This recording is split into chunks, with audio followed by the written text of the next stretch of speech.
KY3 News starts now. Oh, what a cold, wintry mess moving across the Ozarks tonight with here's a look at the flurries flying along Highway 13 near the Greene County line. I'm Lisa Rose. I'm Ethan Forhetz. The real issue for most of us, though, will be the cold, extreme cold. Wind chills will be at or below zero tonight. Look at that. We know right now Warsaw schools have already closed for tomorrow. Chief Meteorologist Ron Hurst is in the First Alert Center with an hour-by-hour changes. Chief Meteorologist Ron Hurst. Well, thanks, Lisa. We've measured a little under a half inch officially out at the National Weather Service this evening, and that's about what we have downtown, so a nice little covering of snow. The majority of the snow is falling east of us. You can see across Texas County, including places like Bucyrus and Simmons, Houston, Licking, over towards Plato, all seeing some snow tonight. Roby getting a little snow, too. Much of Pulaski County, Fort Leonard, Waynesville, St. Robert, all the way down through, say, Nebo, Falcon, and Competition, getting a little snow tonight as well. Out to the west, there's some light snow coming into western Missouri, but that's been kind of dwindling. And then once you get south of Highway 60, down Highway 5, it is rain tonight, so be careful for that kind of slippery road because of the wetness.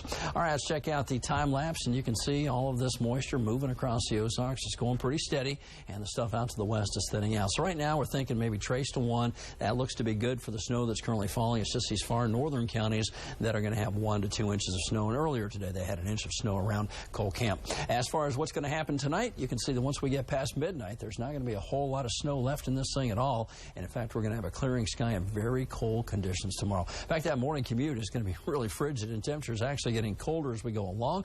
Wind chills are likely to be down around 0 in the morning, so dress warm. Guys? Here's a live look at northern Greene County, where highways 13 and 215 meet south of Brighton. The wet roads will freeze overnight as the temperature tanks and the wind chills drop even more.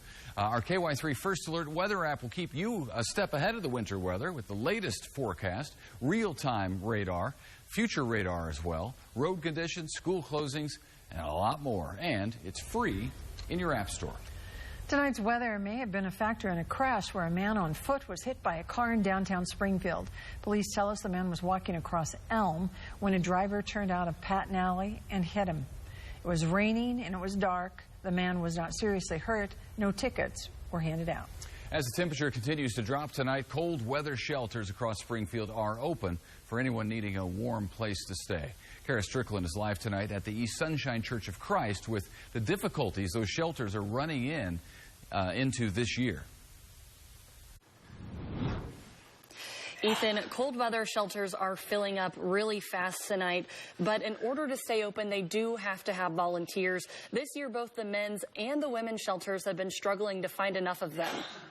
The overnight hours, those shifts are the most difficult for us. Darren Smith is the lead preaching minister at the East Sunshine Church of Christ. He also serves as a cold weather shelter volunteer. Tonight's my night. So Wednesday night, I'll be here from 8 p.m. to 2 a.m. He says the church has a lot of volunteers, just not late at night. About 8 to 10 volunteers in the beginning of the evening as we get the food set up, the coffee made, the cots put out, then the check-in process. When it comes time for the men to arrive, the need for help skyrockets. We especially need volunteer for the overnight hours. The church only allows men to volunteer during that time, working out shifts that will work with anyone's schedule. Staying from either 8 p.m. to 8 a.m., 8 p.m. to 2 a.m., 2 a.m. to 8 a.m. We have 3 different shifts and ways to kind of work with people if they need some help with that. He says the need for volunteers has spiked because the number of men seeking shelter has gone up this year. We have been maxed out. 100 is our max, and we are maxed out most nights. Sometimes we might have a low number, and that low number might be mid-80s, and that used to be the high number.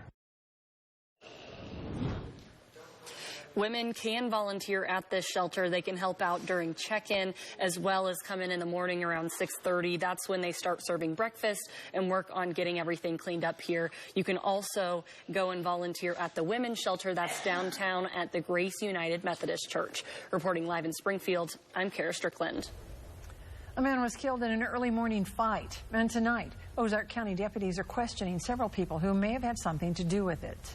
Michael Deere is at the Sheriff's Office in Gainesville on what led to the deadly stabbing. Michael? Lisa, 27-year-old Robert Chambers was found dead early this morning at a home south of here near the Arkansas state line. The sheriff says 8 people were at that home when a fight broke out, turning deadly. Now, Sheriff Reed says the 911 call was made around 4:15 this morning.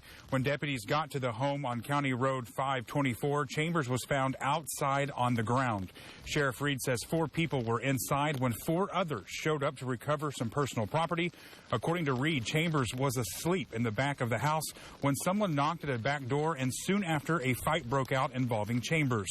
Reed says Chambers was stabbed 1 time in the chest before he ran outside and collapsed. No arrests have been made while authorities interviewed the other 7 people at the home. Statements that we got from witnesses, all the evidence that was collected at the scene will be discussed with the prosecuting attorney.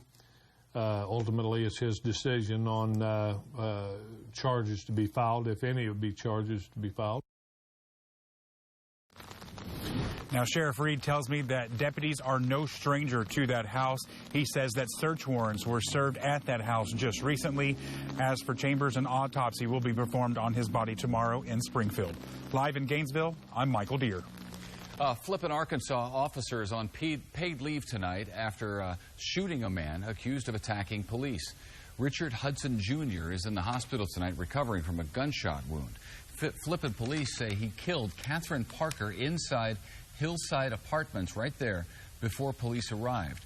The police chief says Hudson charged officers when they arrived, and that's when they shot him. Taking a closer look now at the overcrowding issue inside the Greene County Jail. At last check, there are about 1,000 inmates, most of whom are waiting for their first day in court. As Francis Watson explains, the biggest part of the problem isn't just the size of the building downtown. Part of the overcrowding problem in the Greene County Jail starts here at the Public Defender's Office. It's not enough just to fill out one of these applications. People have to often wait up to 6 months before they get an attorney. It's a problem that just kind of builds on itself, and it gets worse and worse. The Missouri State Public Defender's Office in Springfield has only 22 attorneys to cover thousands of cases in 3 different counties. I don't have sufficient staff to open up every single case that comes our way. District Defender Rod Hackathorn says this doesn't give his staff much time to dedicate to each defendant. Really, we've been the biggest bottleneck for years and years and years. Recently, state and county leaders have been able to free up $25,000 for a pilot program geared at hiring extra help. We have contracts with various defense attorneys here in town, many of them former public defenders. Within 30 days, we saw significant results on that. About half of those, just within a month or so, were no longer in the Greene County Jail. County officials are hoping the program will continue. This will help get people through the court system, either sentenced to the Department of Corrections or out of the Greene County Jail. In Springfield, I'm Frances Watson. Money to pay for the contracted attorneys was contributed on the state level from the Public Defender's Office. Greene County used money collected from the crime tax. More than 36 people charged with lower-level crimes got the representation they requested. Up next, the man accused of murdering 22 people inside a Texas Walmart goes before a judge, this time on a federal hate crime charge. And what saved the life of a driver when that steel beam flew through his windshield. Number 1 in the Ozarks. You're watching KY3 News at 10 with Lisa Rose, Ethan Forhetz, First Alert weather meteorologist Ron Hurst, and sports with Chad Klein. The place to be, on air, online, on the go. The man accused of murdering 22 people in El Paso, Texas last summer made his first court appearance in federal court today.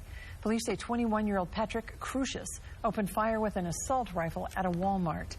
He's charged with 22 counts of murder and 23 counts of attempted murder. Last week, the federal government filed the hate crime charges against him, saying he targeted Latinos. Crucius has pleaded not guilty. Boy, talk about a close call. Take a look at this, and you'll see what I'm talking about. Yeah, imagine that. Man in Michigan driving that box truck when a beam, steel beam, fell off the truck ahead of him, came flying at him, smashed right through his windshield, right to where he was sitting. Thankfully, it perfectly hit the steering wheel, and that was able to stop that beam from going through the man who was sitting there. and he wasn't hurt, except he got some glass chunks on him, as you would imagine, but could have been a lot worse, Lisa Rose. Don't you know he's thanking the good Lord for being alive tonight. You ain't kidding. He should be. Snowy night in parts of the Ozarks tonight. This is what some drivers saw near Camden. That is so picturesque, isn't it? Hope it's not creating any problems. It's not going to last all night, but wet streets could freeze and become dangerous tomorrow morning. Yeah, that's because the wind chills are going to be well below freezing. I'm going to bring you the hour-by-hour drop in the temperatures, and I'm going to show you the wonderful warm-up we have for the weekend. Now, KY3 First Alert Weather. Well, good evening, everyone. We've had some rain and some snow over the Ozarks tonight. There's been some minor accumulations out there, so be careful. Especially watch these northern areas up in here. They've had that covering of snow, as we have seen from the pictures and the video. Right now, this is what we have from Rolla southward on 63 down through Houston. You extend that down towards Kabul. It may come mixed in with a little bit of snow there between Kabul and Willow Springs. Certainly down Highway 5 from Hartfield all the way down towards the Mountain Home area. It is in the form of rain. Now, once you get along I-44 from Rolla back towards Lebanon, maybe just to the northwest of Hartfield, there may be some snow in there, although this whole area has been kind of decreasing in intensity. We also have another area of snow that's coming into western Missouri, although that is a very thin line and will not add appreciably to what's already on the ground. As we zoom in towards southern Missouri and, of course, the Springfield area, there may be a few light flurries down along West Bypass. Right now on up towards the Fellows Lake area, again, some flurry activity going on along the Webster County, Wright County line, maybe some activity around Willow Springs. Otherwise, we're looking at wet conditions on Highway 63 and some pretty wet conditions on Highway 60 as well. Here's the time lapse. So this is all developed and moved across the Ozarks this evening. This band is moving pretty steadily on to the east, and notice how we're not seeing much redevelopment out to the west tonight. In fact, that snow band that's coming into western Missouri is actually thinning up a bit. So as far as the snowfall totals, based on radar, I think this is going to be pretty accurate. Trace to 1 for most of us. In fact, most of us are on the lower end of that. Once you get up here across these counties, maybe Lake of the Ozarks area, there may be an inch or two of snow on the ground. Now, be very careful because temperatures are going to be dropping later on tonight, and that's going to create some really icy conditions. As far as Futurecast goes, we can see how all of this moves out of the area. Really not a whole lot left in this, maybe a couple of flurries very early in the morning. We'll start the day with at least some cloud cover here along the I-44 corridor, but then break into some sunshine, and we will keep that sunshine all day long. Now, despite that, it is going to be a cold day. One last thing as far as the winter weather goes, let's talk about this winter weather advisory that's still in effect for another couple of hours as that snow moves across the area. I'm sure they'll be dropping that a little later on tonight. Now, we have a first alert not only for the snow that we have tonight, but bitter cold temperatures that are coming in. And because the ground is pretty wet and the roads are pretty wet, we may see some flash freezing. So there may be some icy spots on the road in the morning, and that could create some trouble. So I want you to watch this time around 7 o'clock in the morning. I think that's when we'll have to use the most caution. That's when we could have those icy spots. Notice temperatures around 18. But then we get some sunshine, and that will certainly help matters, even though those air temperatures are going to stay pretty darn cold. So I want to show that to you, too, because temperatures are going to be tanking tonight. In fact, we'll drop down into the mid to upper teens by morning, low 20s in northern Arkansas. But even with that sunshine I was telling you about, as you can see, we are not going to warm up very much. In fact, this may be the coldest day since December 17th in the Ozarks. And on Friday morning, we're likely to start in the low to mid-teens once again. All right, let's check in on those wind chills, because in the morning, the wind chill could be pretty close to 0 here across southwest Missouri, and it's not going to get a whole lot better. We may get into the low teens in the afternoon. So moving on to our forecast then for tonight, that light snow and rain mixture coming to an end. Temperatures dropping 18 to 24. Again, watch for icy spots in the morning, but tomorrow afternoon we'll clean things up. We'll get some sunshine. 25 to 32 are high temperatures, but those northwest winds will keep everything very cold and very brisk. And in our 7-day forecast, Valentine's Day looks great with a high temperature of 40. We warm up nicely this weekend, get to about 60 with a chance of rain on Monday. Guys? Okay, Ron, I hope you stay tuned. Coming up, we try before you buy.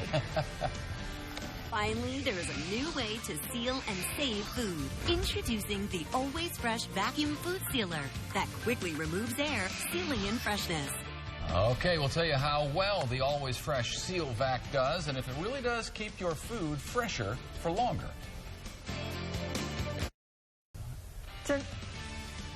Tonight, we try before you buy. The Always Fresh Seal Vac, which promises to be a quick and easy way to seal and save your food.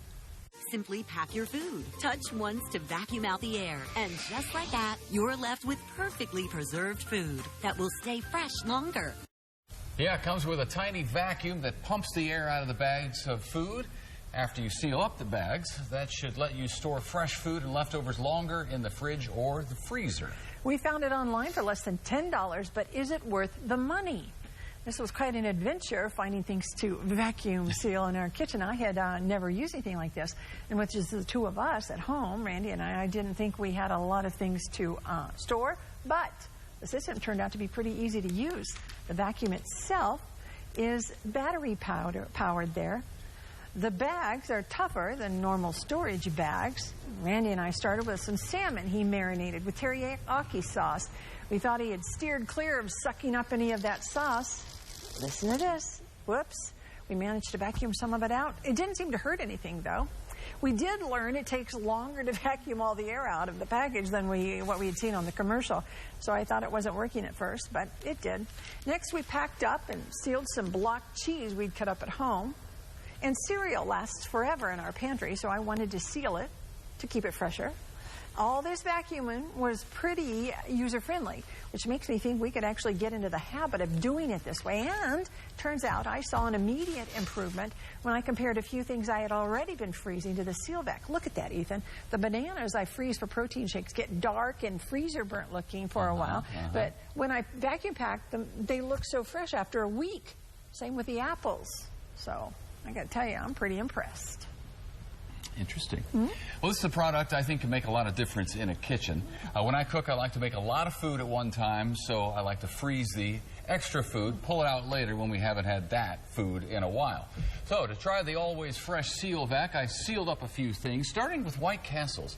Here's the sad reality, Lisa. Yeah? We don't have any White Castles in the Ozarks. I know, it's bad. It pains me to say that. It makes no sense, so I have to go to extreme measures. When I'm in St. Louis, I buy a lot of double cheeseburgers and bring them back home, where I divide them up into groups of 2 or 3 and then freeze them. It's not my preference, but I'm left with no choice. So that's how that worked with the White Castles. I also bagged up a frozen ham hock for beans and cornbread, which is fantastic. And you see how that's working there? Yeah, pulling it tight. And some pumpkin cookies that we had left over that I thought the kids had had enough of. And we'd save them for some time when it's not pumpkin season. The vacuum food sealer is super easy to use, as Lisa was saying. What about the results? Well, I've had these in the freezer for a while. Let's start with the White Castles, and Lisa can attest to this. Is that perfectly sealed? Would you like to investigate that and show the folks at home? I'm serious. That's still perfectly sealed. There's no air getting to that, so good news there. No freezer burn. Same with the pumpkin cookies. See that? Yeah, sealed up nice and tight, so you're not going to get any freezer burn on them. But here, Lisa, is the ham hock, which is not good at all. You see, it's already got a coating of ice around it. Yeah, and the bag is no longer sealed tightly. Could it have been operator error? Yes. And that, I think, is the problem with these sealers, because I've had other things like this. The problem is you have to really get it sealed, and you can think you can do it 3 or 4 times like I did, and think you have it sealed properly, but it's not. So what you need to do is check on your stuff. If it's in the freezer every few days to find out whether your seal is good. You may have to reseal the bag and suck all the air out again. Seriously, these look perfect. Yeah, they are. But and that'll last a long time. Very quickly. Yeah. Are these as good when you buy them at White Castles and freeze them yourself, or in the dairy or in the freezer? They're better than the freezer at the store, by far. Okay. But they're not as good as fresh White Castles. Well, I'll just carry that back to the newsroom for you. That's just the honest truth. That's my midnight snack tonight. I can tell you this. What was I going to say? Overall, I like the product. It is cheaper than the big Food Saver. I have one of those big Food Saver heavy-duty things. Smaller, too. It's a lot cheaper and easier to, not easier to use, but easier to store than one of those. But this does work pretty well and can be a good product for your home. When you get the teriyaki sauce off of it, right? Yeah, eventually. Next week, we try before you buy. So it's going to be a surprise what we're trying. After the break, we'll meet our athlete of the week who's getting ready for another state title. Also, can Missouri State avenge its 2-point loss to Drake from earlier this season? Sports is next. Sports with Chad Klein starts now. Good evening, everybody. Just 3 weeks left in the regular season for the MSU Bears. They enter the night in 7th place in the Valley, meaning that they would be in that play-in game for Arch Madness. And it's impossible to win 4 straight games in St. Louis for that automatic NCAA bid. So they need to win, and they need to win now. This evening, taking on Drake, and the Bears on fire. Opening the game on an 11-2 run. Keandre Cook pouring in 6 of his team-high 19. Bears up 39-24 at this point. Missouri State with 11 first-half three-pointers. Lamont West adding to that here. MSU takes a 52-30 lead into the break, and then in the second half, the Bears do not let up.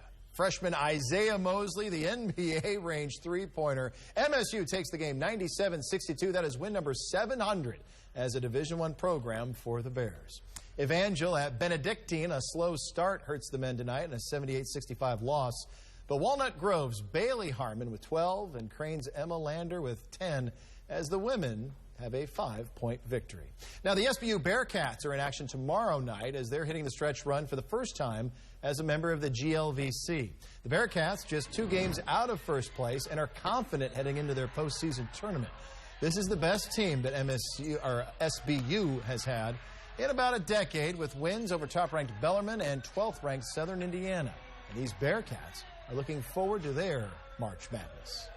It does give you some confidence knowing that you've gone to some tough places and had some success. But, you know, where we're at now trying to get ready for postseason is just every game, you know, every possession within the game and trying to stay focused on the things we're emphasizing. When we've played our best basketball, there's been a good focus. When we haven't had a good focus, we've struggled. 3 national signings at Parkview today. 1 student athlete going Division I, and that's Javio Tolliver becoming an MSU football Bear. The defensive end is a 3rd-generation athlete. His grandfather, Paul, played for the SMS Bears basketball team back in the 1970s. For Javio, he knows he still has some work to do. I got to do a lot more eating than what I do now, and then get back into the weight room. I met Petrino, new D-line coach, new defensive coordinator, and I really enjoy all of them. So hard work can be fun if you love what you're doing. Mark Spillane introduces us to a young man who embraces that mindset with our Arby's High School Athlete of the Week. Drop into a Bolivar wrestling practice. We look forward to coming into practice. And you'll notice a theme. Kale's volunteering. Kale wants to be thrown on his head. I like it. I like it. These liberators love being here. 1, 2. It's fun. You know, they're great kids. They work their tails off. In year 2 under Jeff Davis, the program is among the best in Class 2. He's the one that put me from getting second at my sophomore year to winning it my junior year. But every great teacher needs a student. For Davis, one of his best is senior Hayden Burks. He'll occasionally pull a kid aside and have a conversation, but he shows up and, again, he puts his work gloves on and gets after it. That mentality is a source of pride for Hayden as he tries to help shape the future of the program. A lot of these younger classmen look up to me, the freshmen and the sophomores, so I just try to work my hardest in this room and, you know, have them shadow me. That work earned Hayden last year's 160-pound state title. But he says leadership didn't always come so easily. If you would have asked me this a year ago, I would have said no, but with the role I played in football, just, you know, it's kind of what I like to do now. It's comfortable. Success as Liberators quarterback in the fall helped Hayden find the confidence to lead. Fitting because it's the football field where Hayden will continue his athletic career in college. That means the next few weeks will be his last on the mat, where he's competed since he was 5 years old. It'd be awesome to go out on a win, go out on a state championship match, rather than, you know, my last ever high school match be a loss. Until then, you'll find Hayden here, putting in the work and having fun the whole way. With this week's Arby's Athlete of the Week, I'm Mark Spillane for KY3 Sports. Hayden will play his college football right in his hometown of SBU. And by the way, we have district basketball brackets showing up online right now at ozarksportzone.com. More than half of them are already in. Wow. Okay, thanks, Chad. Sure. Ron has the latest on our Arctic air next. Okay, a quick update on tomorrow morning. You know, it's really going to be these cold temperatures coming in. We're worried about a little bit of this water tonight or melted snow freezing, causing a little bit of black ice or some slick spots tomorrow morning. You want to be careful because these are the temperatures that we're going to be looking at. We think upper teens for much of southwest Missouri. And despite the sunshine we have, it's not going to warm up very much. We will stay in the mid-20s for our highs tomorrow. That'll be the coldest day we've had this winter. In fact, even colder than December 17th. And then Friday morning is going to start off pretty chilly, too. And a reminder that the wind chills are going to be brutal all day tomorrow. All right, might as well check that First Alert app before you leave in the morning. Current temperature and wind chill will all be there, as including road conditions, so something to check. We'll see you tomorrow. Have a good evening.